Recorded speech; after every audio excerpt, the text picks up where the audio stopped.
You see these guys? Some of them have not earned any kobo from the movies they've made after they made those movies, after they partook in those movies. Why? The producers have gone further. Some of them have even uploaded their movies on YouTube. Some of you even watching this video are also corporates. You take these people's movies, upload them on YouTube, and make them your own. Look, let's talk about the deaths in Nollywood and how we can reduce or even stop it, because you see, it's getting very sad that we are losing some of the most creative minds and great performers and actors in Nollywood. What is going on? And I believe that even you watching, can also be a part of changing and ending the process, these deaths and everything. Number one is that we must ensure that there's proper health education. Before I even go to intellectual property and copyright and structuring the industry, number one, let's start with health education and ensuring that there's proper access to health facilities. You see, most of these Nollywood people you are seeing, most of them made our childhood, but they are growing old. And some of their sicknesses just might be synonymous to old age. It doesn't mean they are poor or whatever. Some of them didn't even want to come out. I heard about Muna Obiekwe or something, that very handsome guy, how he battled secretly and didn't want to share with anybody and just give up that way. Some of them are not even asking for donation. Some of them are managing these health issues themselves.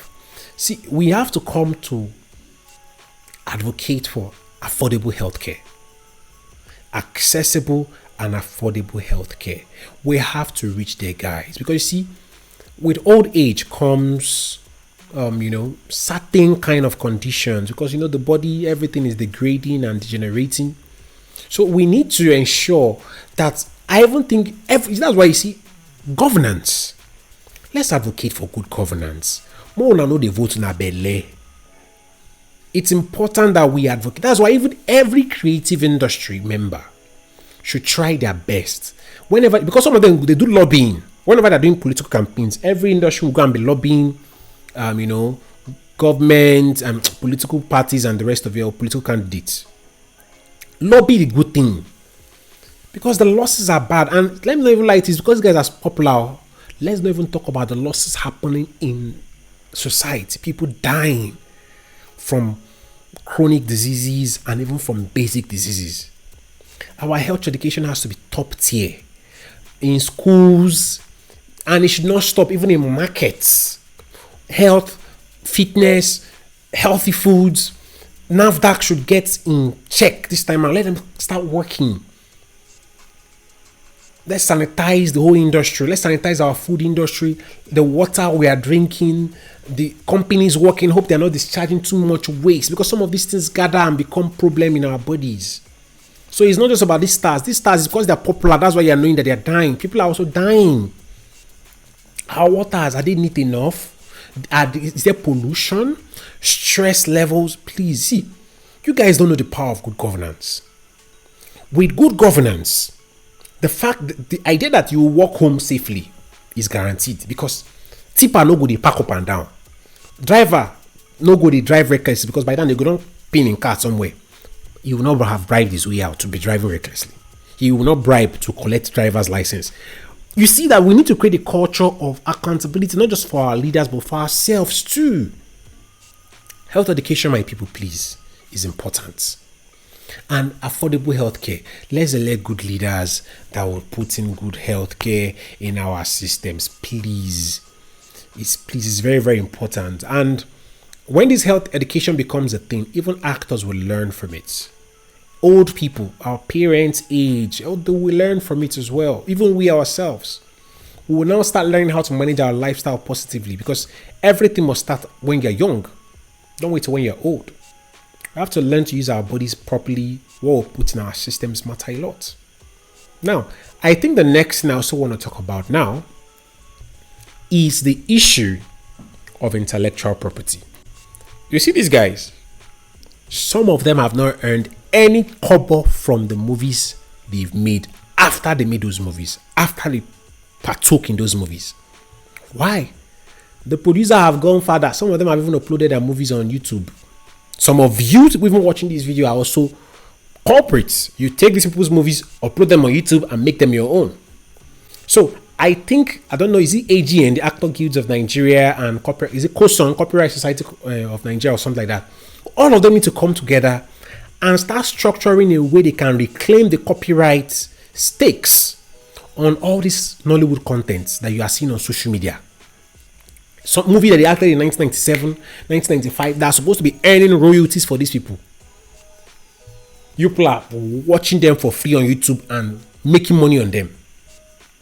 Some of these movies, if there was a proper copyright tracking on them and intellectual property tracking on them, you would know that maybe somebody has even remade this movie. Somebody's supposed to be paying royalty to some of them, but you don't go steal the idea because now old movie they remake them, but we not go know.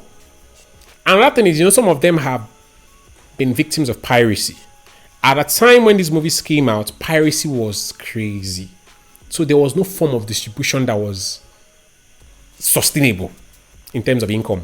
You release movie, pirates will give you like 1 million or 2 million for the movie. You go sell like 30 million on top of the movie, even export it out of the country, because some of these movies make them their ways out into Cameroon, Ghana, Liberia. You don't know how big our Nollywood actors are. Nollywood is like the third largest. I even think it's the largest in Africa as well. Third largest in the world, if I believe. And the way we're making movies in 2 weeks, with those days in 2 weeks, Nollywood they shoot movie finished now. No, Hollywood is learning. In 2 weeks, they all carry camera, they shot movie and pay peanuts. I'm not saying that it was all of them that are paying. I also know that the environment might not have been encouraging enough to create what I would call a conducive production environment. Because you see, if you carry money, say you want to go shoot film, the odds that Omonile will collect money, Agberi will collect money, everybody will collect, you will pay actor, you will pay everybody. At what point do you start getting profit from the movie, even if the movie does well? So the idea of royalty itself is a bit far-fetched for the producer, because producer will say what kind of royalty you are looking for. I never even recover profit for my movie, or even the investment I never recover and finish, talk less of profits. So we need to also create an environment that is conducive for creative. If not before Spotify and YouTube and some of the streaming platforms, music would have also gone the same way. And I think it's also one thing about our creative culture. Now that we have tech, we should start creating things like this that can galvanize the maximization of our intellectual property. So that if you are making, you are seeing the money.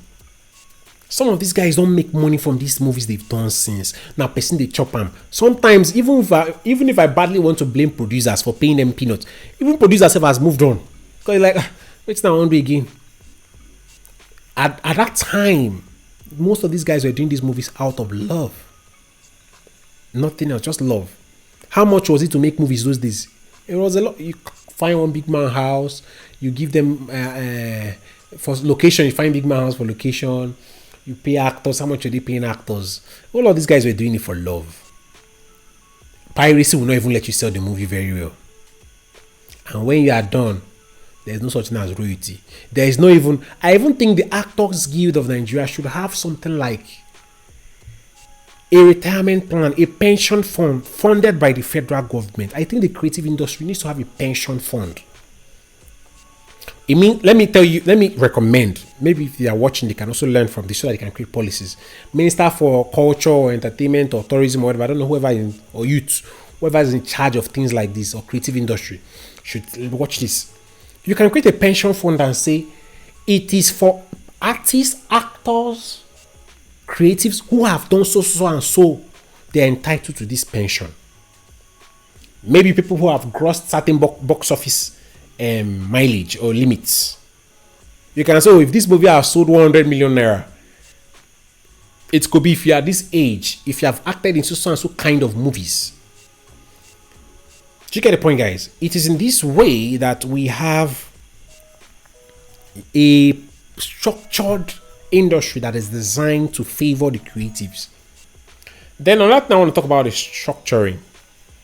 This one that they're having Asaba Wood, Yoruba Wood, Kano Wood, Netflix Wood. Guys, come on.